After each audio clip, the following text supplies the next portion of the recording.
Shalom dan selamat pagi saudara dan saudari, para pendengar renungan sentapan firman Tuhan. Sekali lagi bersama dengan saya pada hari ini, hari Jumat 23 hari bulan 6 2023 dalam minggu biasa yang ke-11.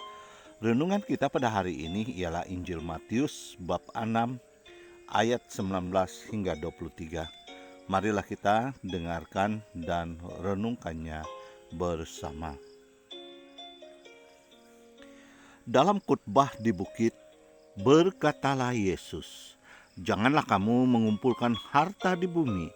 Di bumi ngangat dan karat merusakkannya, dan pencuri membongkar serta mencurinya. Tetapi kumpulkanlah bagimu harta di surga. Di surga ngangat dan karat tidak merusakkannya, dan pencuri tidak membongkar serta mencurinya.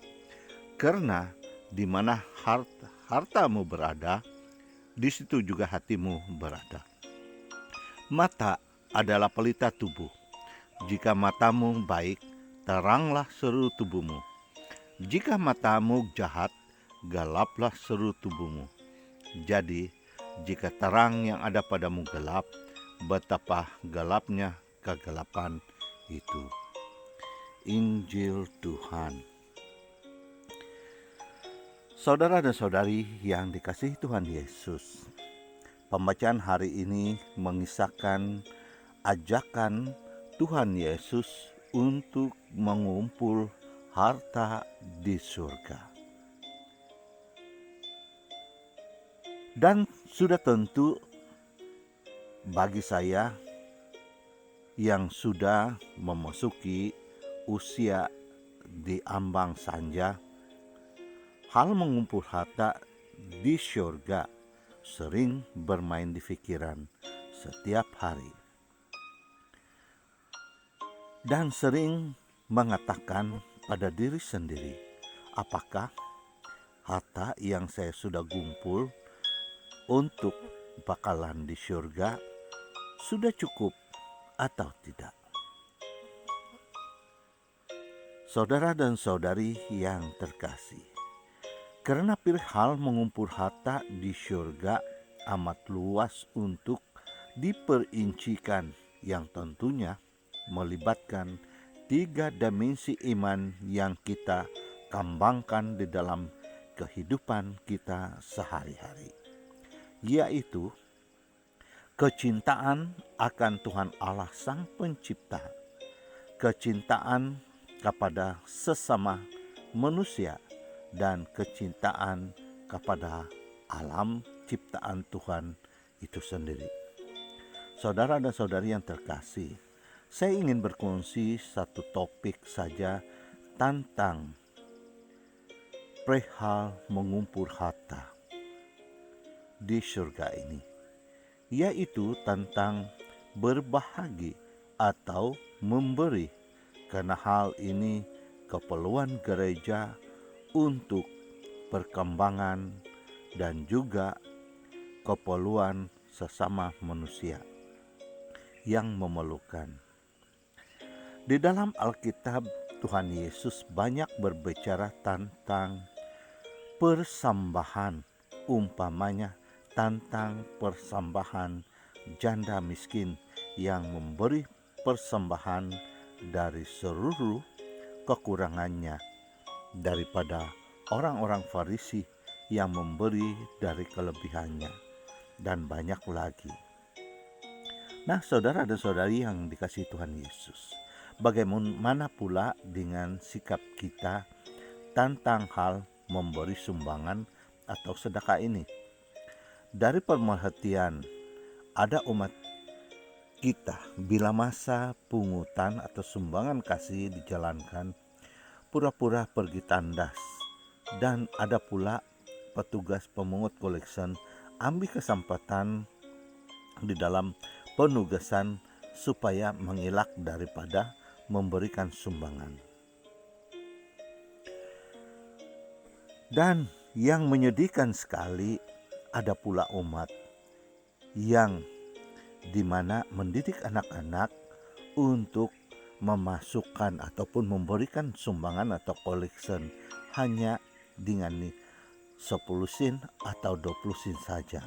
Sementara dua orang tua tidak memasukkan apa-apa sumbangan pun di dalam beg persembahan. Pasangan ini kedua-duanya bergaji besar. Saudara dan saudari sekalian, sebenarnya katekis, father ataupun uskup itu sendiri, kalau dia tidak memimpin sembahyang atau misa, diorang juga wajib memberikan sumbangan karena mereka juga adalah umat. Dan bukan itu saja, bagaimana gereja mau supaya ada pembangunan ataupun ada perubahan, ada bangunan baru ataupun ada gereja baru, seandainya tidak ada daripada kita sendiri, yaitu tindakan untuk memberikan sumbangan. Saudara dan saudari yang saya kasihi sekalian,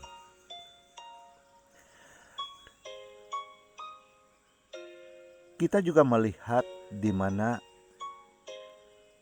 gereja juga mengadakan tiket, jualan tiket nama bertuah untuk mencari dana seperti mana yang saya katakan tadi itu, untuk pembangunan gereja ataupun keperluan gereja.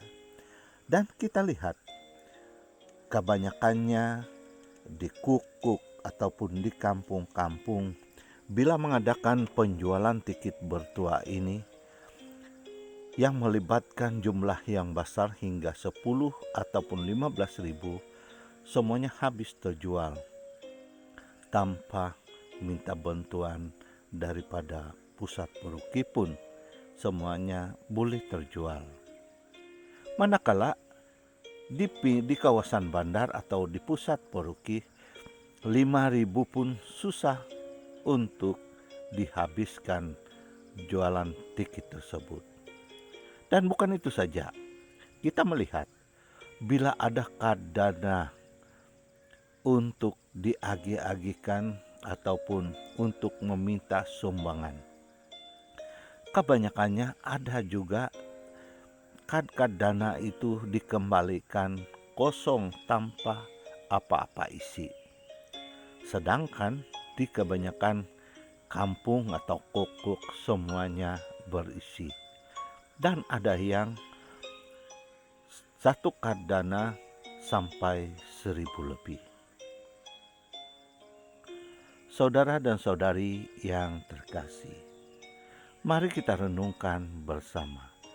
Di mana saya sendiri pun pernah mengajukan dana ini sampana ada perayaan besar di gereja, dan saya melihat banyak kawan-kawan yang mempunyai gaji besar di atas 2.000 dan ke atas.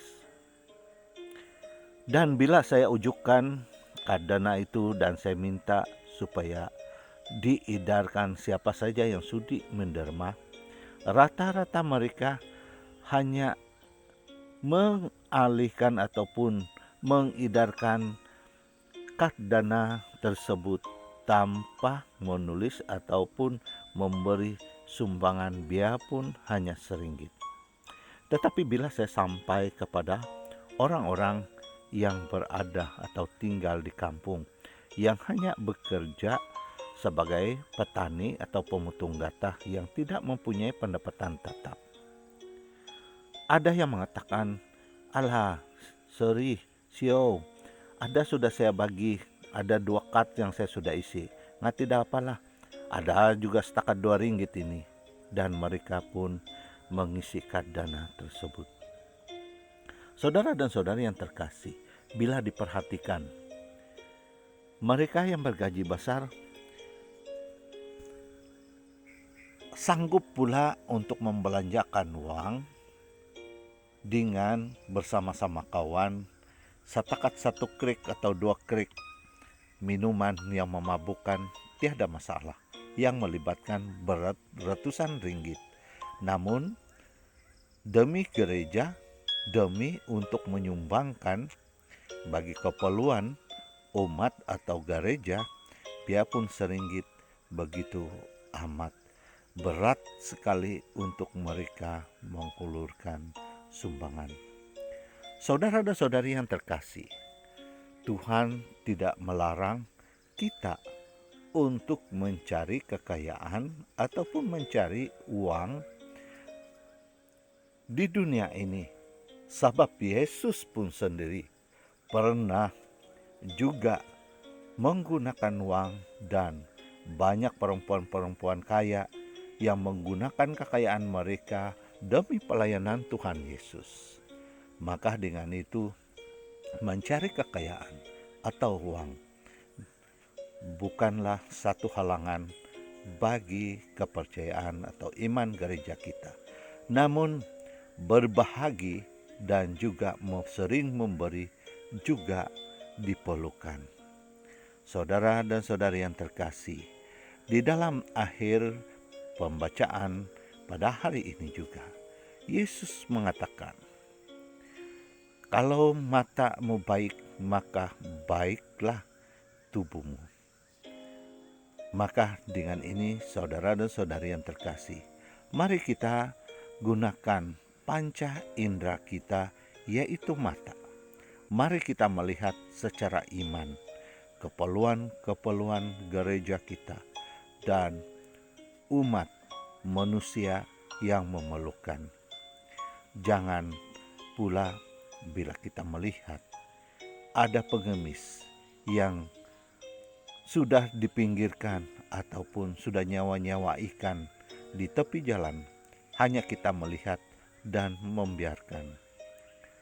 Saudara dan saudari yang terkasih, saya kira dengan merenungkan apa yang Yesus katakan, yaitu menggunakan panca indera kita, yaitu iman kita, yaitu melihat dengan iman. Semoga dengan melihatnya kita dapat melihat segala keperluan gereja dan masyarakat dan umat manusia itu sendiri, tanpa kita mempertikaikan nilai uang yang kita sumbangkan kepada gereja atau sesama kita. Saudara dan saudari yang terkasih, semoga dengan merenungkan, menggunakan mata iman kita, sekali lagi kita dikukuhkan, kita diperteguhkan, dan sekali lagi kita baharui tingkat kita, memperbaharui iman percaya kita dan relasi kita akan Tuhan, dan sekali lagi kita berbahagi berkat. Sebab apa yang kita terima, apa yang kita tuai, kita akan menuai. Apa yang kita tabur, kita akan tuai. Saudara dan saudari yang terkasih, semoga Tuhan memberkati kita semua. Kemuliaan kepada Bapa dan Putra dan Roh Kudus. Amin. Atas nama Bapa dan Putra dan Roh Kudus. Amin.